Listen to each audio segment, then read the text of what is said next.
নীলি কুত্তার মতো পিছের থেকে কামড় দেশকে।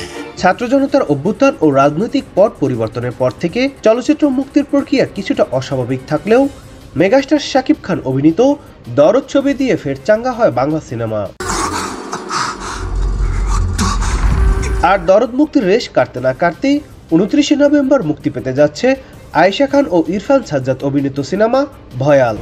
আপনি সাক্ষাৎ মাল দেবতা।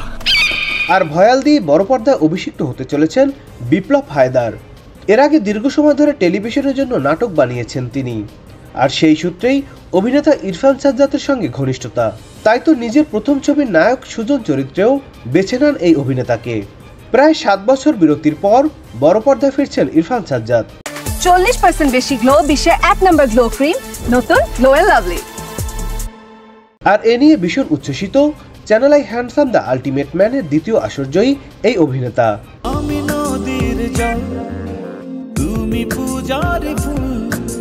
নামের সঙ্গে গল্পের মিল কোথায়, এমন প্রশ্নে পরিচালক বিপ্লব হায়দার বলেন, সবচেয়ে বড় বিষয় হচ্ছে আমাদের বাংলাদেশে বেশ কিছু আদিবাসী পুঞ্জি আছে, হয়তো এখানকার অনেকেই পুঞ্জি ঘোরা আছে, দেখছেন হয়তো। এই পুঞ্জিটিতেই মূলত গল্পটি উঠে আসে।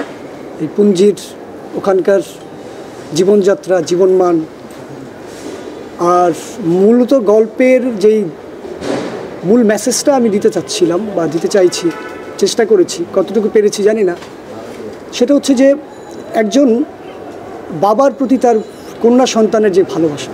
গল্পের নায়িকা বকুল, এই চরিত্রে প্রথম অভিনয় করার কথা ছিল সাদিয়া আয়মানের। তার সঙ্গে একাধিকবার পাণ্ডুলিপি নিয়ে বসেছিলেন নির্মাতা বিপ্লব হায়দার, তবে শিডিউল মেলাতে না পারায় যুক্ত করা হয় আয়েশা খানকে।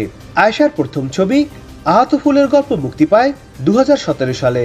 ইরফানের মতো তিনিও 7 বছর পর এই ছবি দিয়ে বড় পর্দায় আসছেন।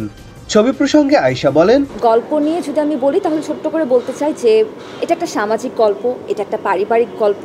এখানে বাবা মেয়ের একটা কনফ্লিক্টের যে ব্যাপার আছে, সেখানে মা মেয়ের খুব সুন্দর একটা সম্পর্ক আছে। আবার বাবা মায়েরও খুব কনফ্লিক্টের একটা গল্প এখানে তুলে ধরা হয়েছে। এটা একটা পরিবারের গল্প। আরেকটা পরিবারের গল্প যদি বলি, সেখানে বাবা ছেলের খুব সুন্দর বন্ডিং যেমন তুলে ধরা হয়েছে, ঠিক তেমনি ভয়ঙ্কর প্রেমের কারণে সেই সম্পর্কের পরিণতি কী হয় সেটারও একটা ব্যাখ্যা দেওয়া হয়েছে। সো সব মিলিয়ে আমার কাছে মনে হয় যে আপনারা দেখে বোর্ড হবেন না। এই ছবিতে অভিনয় করতে গিয়ে দারুণ অভিজ্ঞতার মুখোমুখি হয়েছেন নায়ক নায়িকা দুজনেই। দীর্ঘ 13 দিন নেটওয়ার্কবিহীন জীবন কাটিয়েছেন ইউনিটের সবাই। এদিকে মুক্তির আগে বাংলাদেশের সিনেমার ইতিহাসে জায়গা করে নিয়েছে ভয়াল। পুরনো সেন্সর বোর্ড ভেঙে চলচ্চিত্র সার্টিফিকেশন বোর্ড গঠন করেছে অন্তর্বর্তী সরকার। আর এই বোর্ডের দেখা প্রথম ছবি ভয়াল।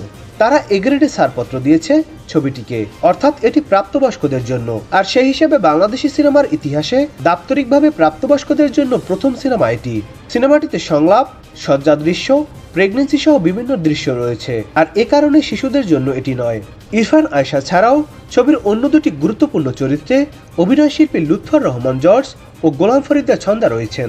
দর্শক তাদের অভিনয় উপভোগ করবেন বলে জানিয়েছেন নির্মাতা বিপ্লব হায়দার। সত্যিকারের ভয়াবহতা মুখোশের মধ্যেই লুকিয়ে থাকে।